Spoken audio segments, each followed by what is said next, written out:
It's 2 o'clock, so I'll call the commission meeting for Thursday, February 18th, 2021 to order. If you please stand, I'll lead us in invocation, and I'd ask Commissioner Duncan to lead us in the Pledge of Allegiance.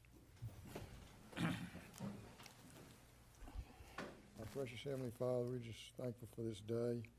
Father, we're thankful for the community we live in and all of our neighbors. And we just ask your blessings on this community. Help it as it continues to grow and meet the needs of our citizens. Thank you for the opportunity we have to be on this commission and to help the Joint Water and Sewer Commission move forward in meeting the needs of all of our customers. Thank you for the growth the county's having, and we thank you for the future it's going to have. And help us do everything to bring glory to you. It's in Jesus' name we pray. Amen. Amen. Yeah. Join me in the pledge. I pledge Allegiance to the flag of the United States of America and to the republic for which it stands, one nation, under God, indivisible, with liberty and justice for all. I want to ask everybody to remain standing just for a minute. And I want us to have a moment of silence for Mr. Robert Tatum. He was an employee of Joint Water and Sewer. He was 67 years old, and he passed away February 6th, I think, of a heart attack. He had been with Joint Water and Sewer for 4 years, and this was a sudden heart attack that he had. And he worked in the Wastewater Treatment Maintenance Division. So everyone can bow your head and have your own moment of silence for Mr. Tatum.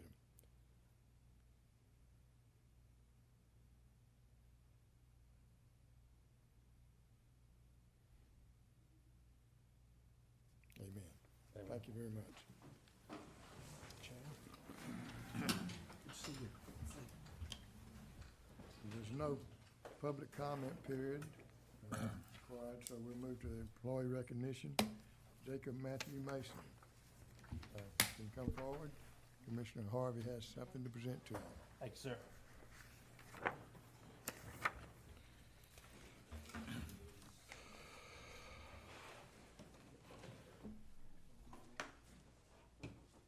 Good afternoon, everybody. This is to recognize someone who has obtained their certification for water and wastewater treatment plant operators and lab analysts. And so this is Mr. Derek Simmons, who is a supervisor. Can you tell a little bit more about Mr. Mason? Jacob's been with us right at 2 years now. Come in, we put him through the course almost a year ago. He's come in, he's actually one of our crew members on one of our higher output trucks right now. He's taking everything from hydrants to our leaks, taps, setting new meters, been a big part of the galvanized project, getting all that stuff in place. Great.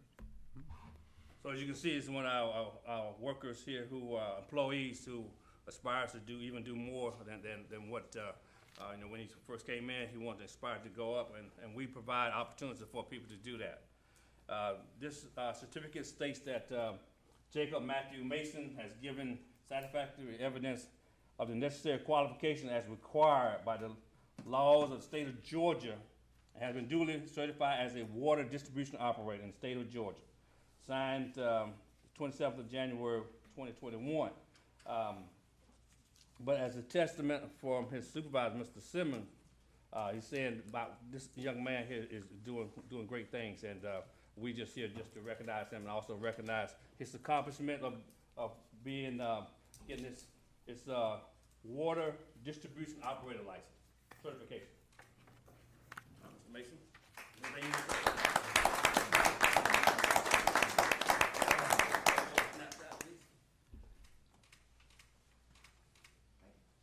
Thank you. Thank you. Only the best come up here. I always say that. Yeah. Thank you. Congratulations. Thank you, Mr. Chairman. Yeah. Congratulations, and thank you, Commissioner Harvey. We'll have the committee chairman updates now.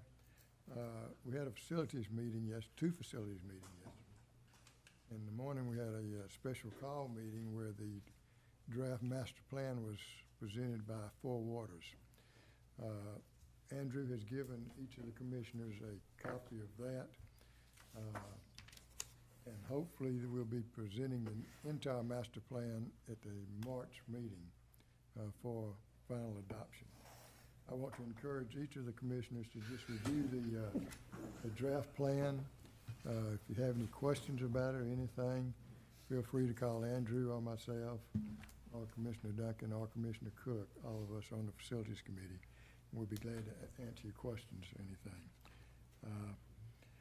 But I think it's a good plan. It's something that's going to give us a good basis to move forward. And I'm looking forward to its adoption next month. Also, we had some good news. We awarded for approval to the full commission the remaining portion of the SPLOST 2016 North Mainland project. This is both for the pump stations and for the force main and gravity sewer portion. This will complete all of the SPLOST 2016, and it's going to be coming in within budget. We won't have to use as many capital improvement funds as we thought we would going into the project. So that's good. Also, 4003, pump station 4003 is moving ahead, and it's going to have some remaining funds that we'll be able to put with, hopefully put with the SPLOST 2016, which will save us even more capital improvement funds. We did approve a change order. It's only a 98-day extension for the pump station at 4021. That's the one at the Sonic. And that delay is because of COVID and the pump delivery. Some of y'all realize the increase in lumber and everything else, but now we're having trouble with some pump deliveries on some of our projects. We also approved the agreement, the joint funding agreement with USGS, and they're going to be putting in a new monitoring well at our new Riverwood well treatment plant.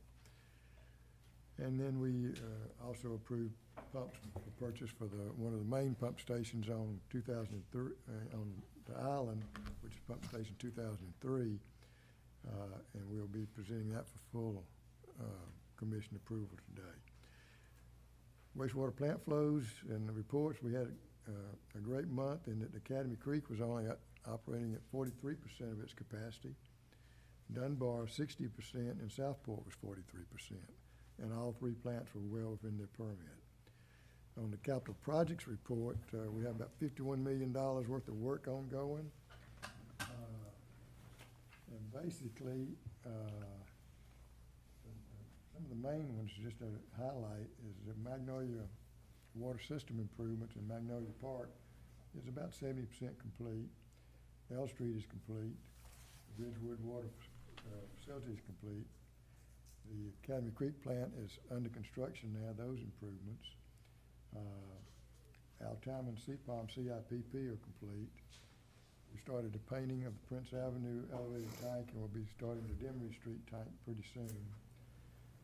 The ARCO and the community road sewer and water line improvements are complete.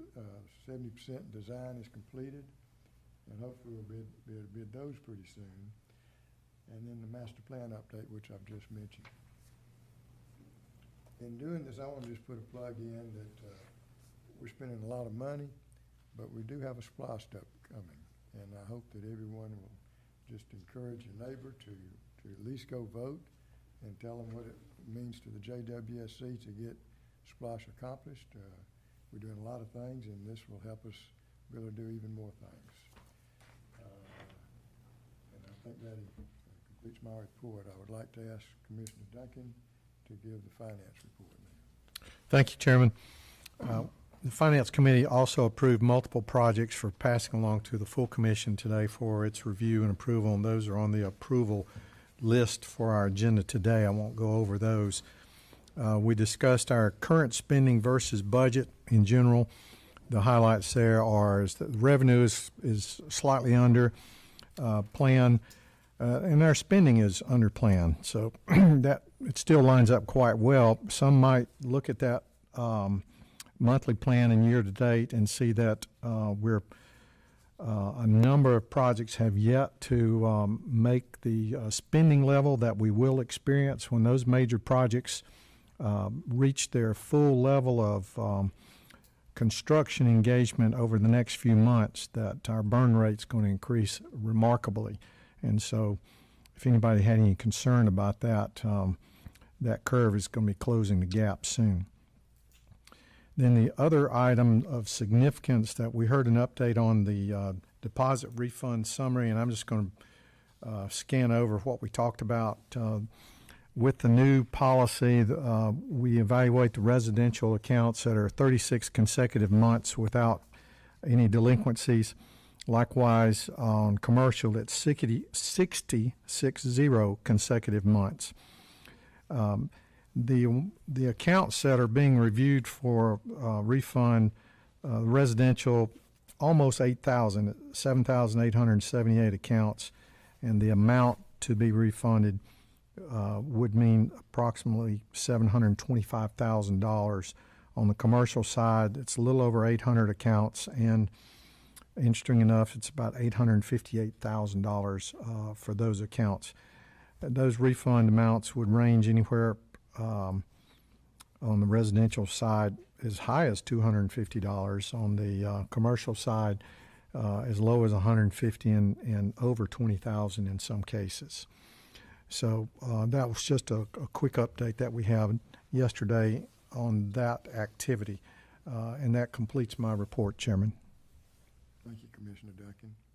We'll move to the approval section of the meeting.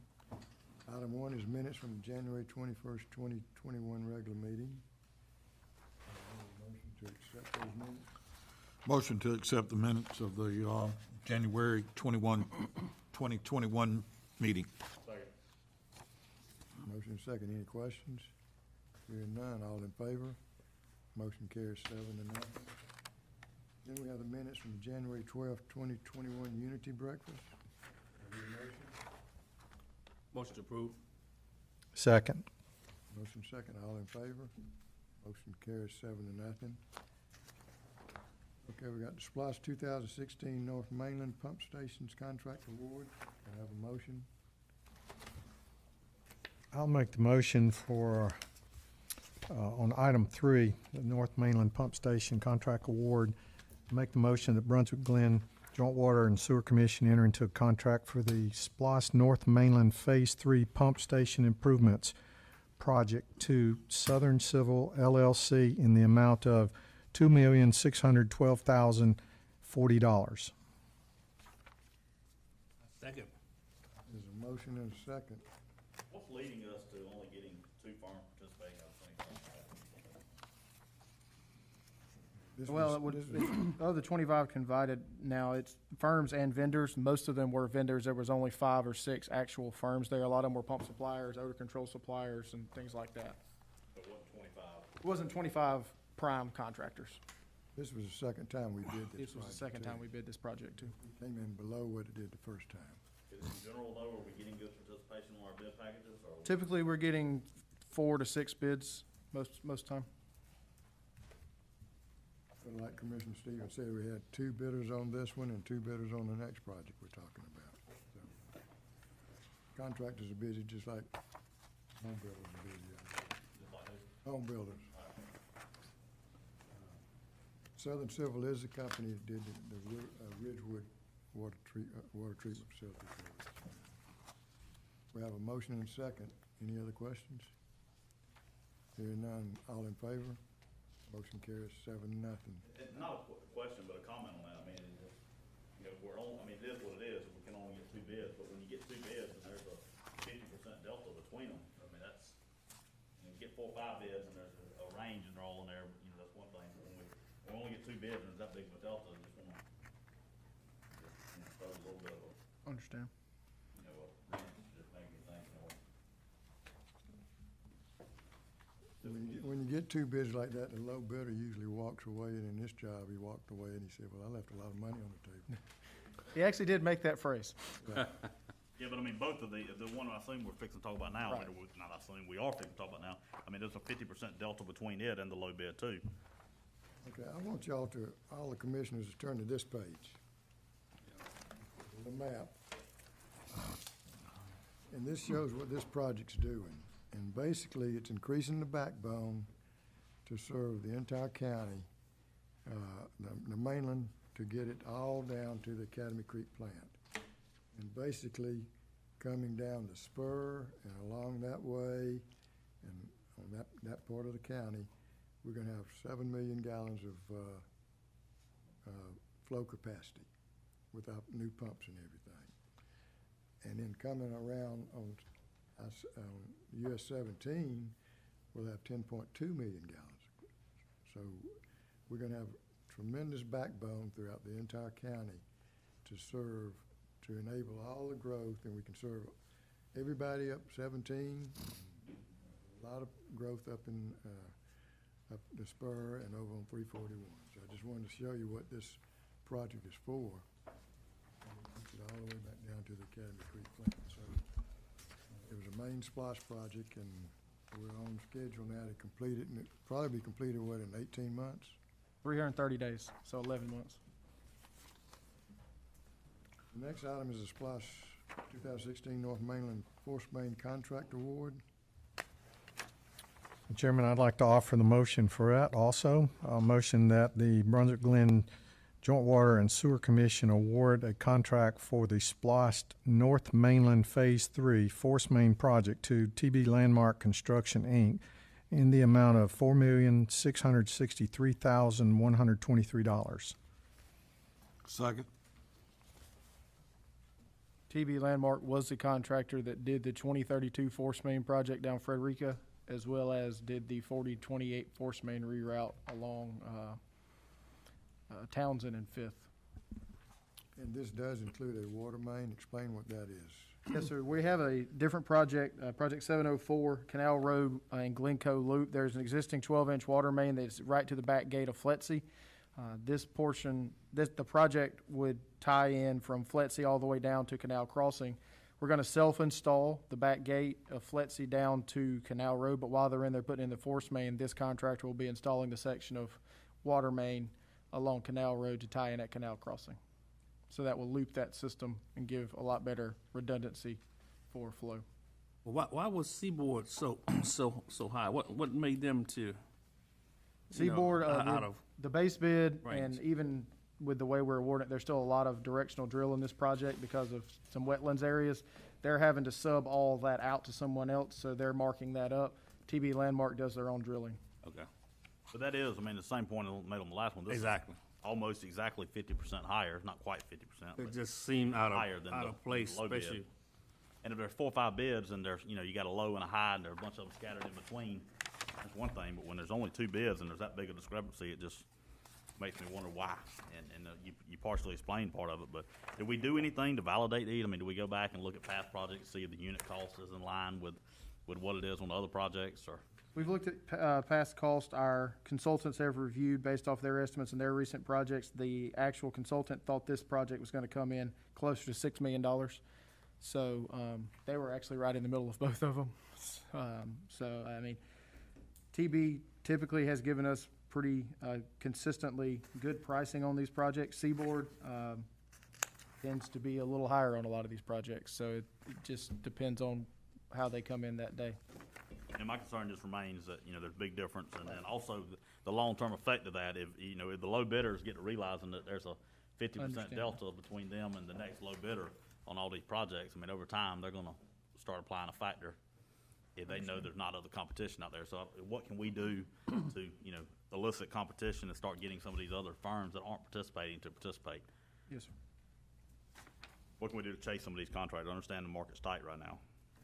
This year, we're going to take our capital plan, once we get it approved, and probably virtually hold some sort of reverse trade show atmosphere to try to let vendors know what's coming up so they can kind of plan their year out for what projects they may be interested in. So it's not just they get an email and they have to have a bid to us 30 days later. I want to say, too, on this project, we're putting odor control facilities at both the pump stations. That was an additive add-on that we're putting on the project. And staff did a good job on value engineering the project after it was designed. And we're actually putting in some 12-inch force main rather than 20-inch force main for a good portion of the project. A lot of it's going to be open cut rather than directional bore so they can service it in the future. And also we have more gravity sewer that's going to open up the area on Old Jessup Road and everything to be able to tie onto this area. So overall, this is a very strong project to help the whole area. Any other questions? Just a general comment, Chairman, is to reinforce what you offered. This project completes our splost construction project from the 2016 funding, and it's a capstone, if you will, for a lot of effort that's gone on for the last several years in design, project scoping, the bidding and the award, and then all of the work that we've done up until this last project. This one will open up, if you will, more capacity to areas on the mainland that didn't have access before. And those areas that were bypassed for whatever reason over the years, and those are served by septic systems, those areas, as those customers want to connect to the public system, can, because there's capacity there. So we open it up not only just to upgrade the system, we've increased capacity for all of North Glen, all the way back down to Academy Creek. So again, this is a really capstone project for us on the mainland. Thank you. We have a motion and second. All in favor? Motion carries 7-0. Thank you. Next item is Pump Station 4021 Upgrade Project Change Order. As I mentioned, this is a change order. It just is changing the time completion, 98 days. And if you read in the staff report, basically the manufacturer experienced unplanned shutdowns of the factory in Hungary due to the COVID pandemic. This is happening on a lot of projects, so that's why the pumps delivery is delayed, so the contract has been delayed, so it's just a time extension. I'd like to ask for a motion to approve this change order. So moved. Motion is a second. Second. Any questions? Hearing none, all in favor? Motion carries 7-0. Thank you. Next item is the U.S. Geologic Survey Joint Funding Agreement. Mr. Burris, can you? Yes, sir. We have been working in conjunction with the U.S. Geological Survey to study the groundwater in the upper Florida aquifer for the migration of chlorides from saltwater intrusion. We've been studying this since fiscal year 2014. Thus far, we have seen one well impact, and it has been shut down several years ago. To date, no other major impacts have occurred, but we continue to monitor this to make sure that it's not going to cause us problems with any of our wells. The last couple of years, we've been at a $60,000 contribution amount, which has been matched by USGS. This year, we're adding monitoring equipment at the new Ridgewood production facility, so that increases our contribution to $65,700. USGS is matching almost all of that at $64,000. Jekyll Island has a separate agreement, and their allotment is also increasing this year. This is budgeted in the Office of the Director's Technical Service budget as part of the operating budget. I'll move that the full commission enter into a joint funding agreement with USGS in the amount of $65,700 for the continuation of groundwater monitoring in open Florida aquifers. Second. Motion and second. Any questions? Hearing none, all in favor? Motion carries 7-0. Next item is Pump Station 2003 pumps purchase. This is for pumps at 2003, which is located on Stewart Avenue in the Oglethorpe Park subdivision. As I mentioned earlier, this is one of the main pump stations on the island. And one of the pumps is 23 years old, which has exceeded its life of 15 to 20 years. The staff got quotes from 5 different manufacturers, 4 different manufacturers, 3 different manufacturers, but five different pumps. And the only ones in stock is Grundfos at a price of $75,570. The rest of them have 12 to 16-week delivery times. This pump station, if you've ever been to it, is right beside, it's in a very populated neighborhood, and it's sitting right beside a house. It has a diesel bypass pump and a generator there. If you don't replace these pumps right away, that diesel pump has to run continually. We really don't have 12 to 14 weeks to wait. So that's why staff has recommended that we go with the Grundfos at the price of $75,570 because that pump is in stock. Can I have a motion? That's for 2 of them? Yes, sir. Yes. I'll offer the motion. I'll move the Brunswick-Glynn Joint Water and Sewer Commission approve the purchase of 2 new pumps for Pump Station 2003 from Go Forth Williamson, Inc. in the amount of $75,570. I second. Motion and a second. Any questions? I'll offer comment, same as I did yesterday. You know, while it appears that why aren't we taking the low bid? It's 14 to 16 weeks on the lowest one. And if we did take delivery from that supplier, we could potentially be burning a lot more diesel fuel and cost and creating a lot more noise in the neighborhood waiting on pumps to be delivered. So that's the impetus for us to move forward with purchasing what's available in stock and to solve a solution that's very solvable now without negatively impacting our customers. Just to clarify, the 22,000 for pump repair, that's for the first pump repair, so you assume that's double. We actually got the quote in yesterday. The second one was 29,000. I mean, it's not 22 versus 75, not Right. repair, it's not 22. It's like 50 75, versus 50 75. versus 75. Right. Also, the other thing we talked about yesterday is the, if I'm correct, the impellers on this pump have a different coating on them. Yes. So it actually will prevent what happened to these, at least slow down the process. I won't say prevent. I'm not the engineer, so slow down the process and benefit the utility, so. Has a ceramic abrasion-resistant coating on the impellers. Any other questions? Hearing none, all in favor, motion carries 7-0. Thank you. We'll move to the discussion section, wellness update. Ms. Timber?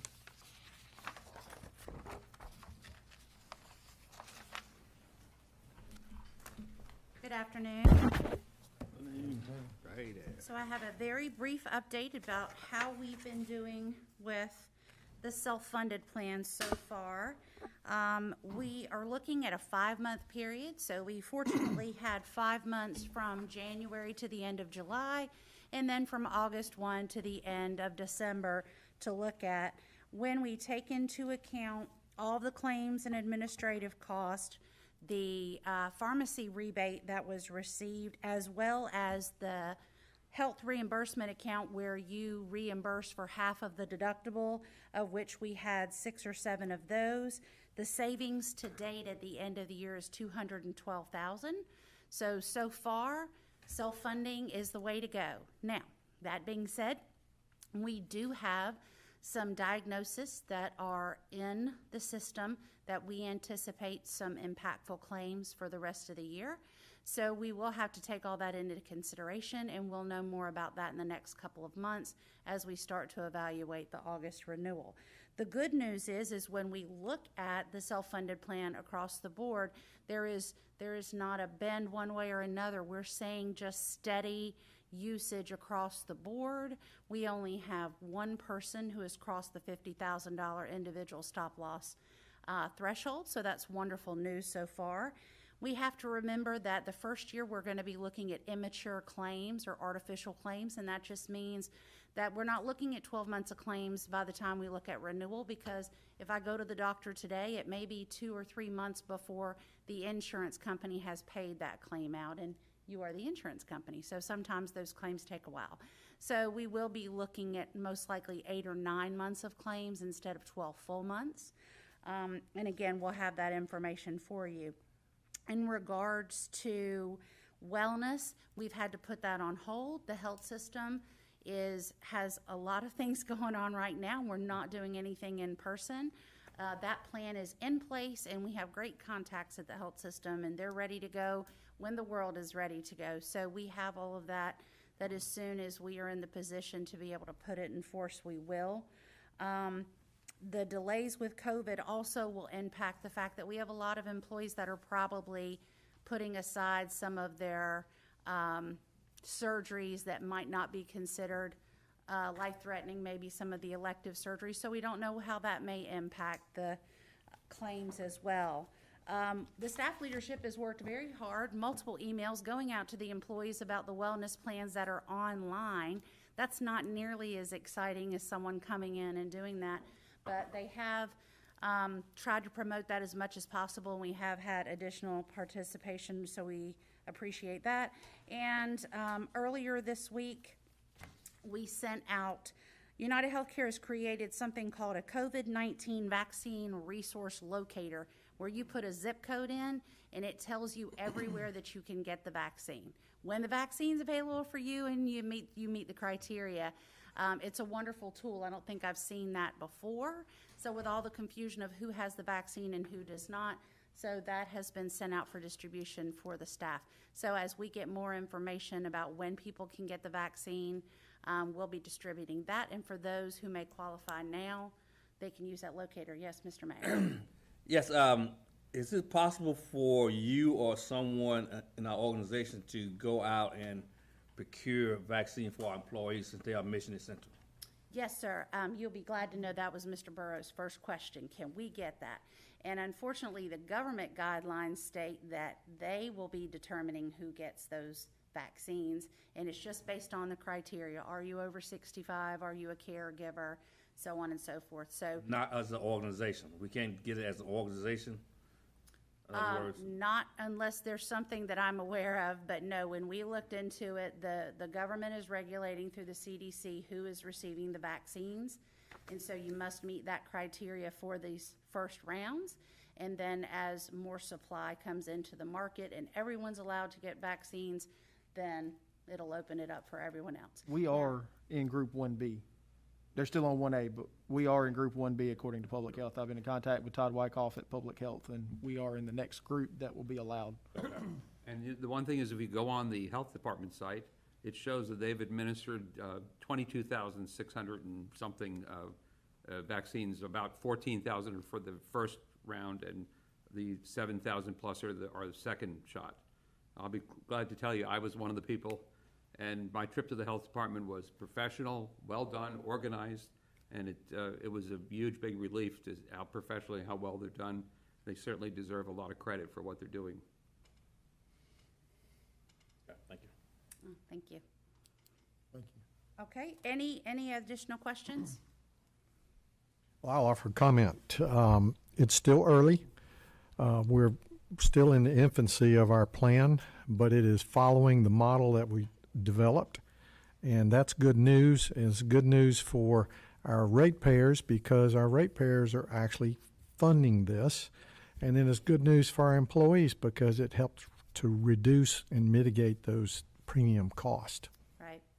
And one of the things you'll have to think about too as a commission is one of the plans we were going to put in place at renewal was an additional or a lower premium for those who had ideal BMI or did not use tobacco. Those tobacco cessation programs and the weight loss programs were part of the overall wellness. Some of that has been stymied due to COVID.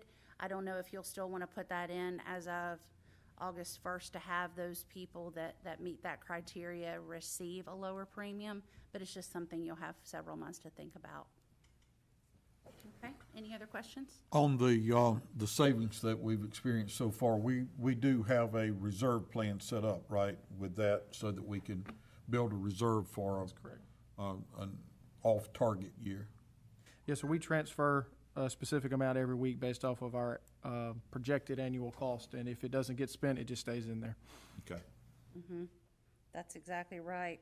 And hopefully we won't have as high of claims as we hope, or as we anticipate, but unfortunately the first year is usually the hardest year for self-funding because you look like you've saved so much money, but it's because you're comparing a 12-month period of paying full insured premiums versus 8 or 9 months of claims. So it does look artificially low, but when we have those final numbers, we will come in and we will present them, and there will be no more than 3 slides.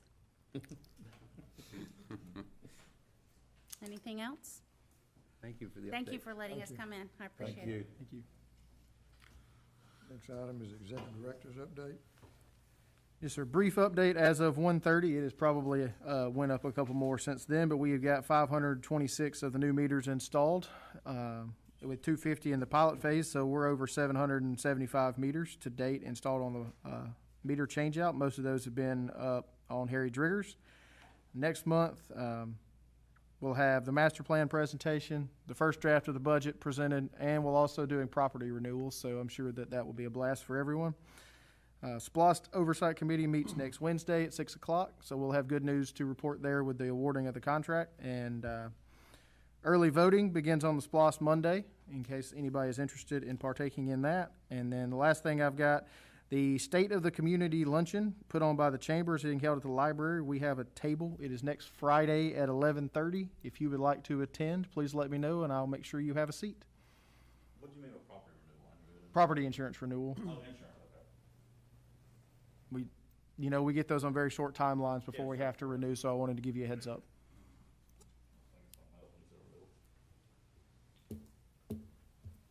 My update, I just want to commend the staff on getting these projects out in a timely manner and keeping everything within budget. And I think we'll look into what Commissioner Stevens said. We're going to try to improve our advertisement or something, or work with our engineering firms that we're contracting with or something to make sure we're getting a wider range of bidders on some of these projects. But I think everything is moving in the right direction, and I appreciate all the commissioners for participating. And I also want to just reiterate one more time, hopefully this SPLOST will pass, so everybody be sure and vote if either early or on, what's the date of it? March 16th. March 16th. That's the day before next committee meetings, I think. That's all I have. I don't think we need an executive session, do we? Yes, sir. Any commissioners have any other questions or comments? Hearing none. Meeting's adjourned. Thank you.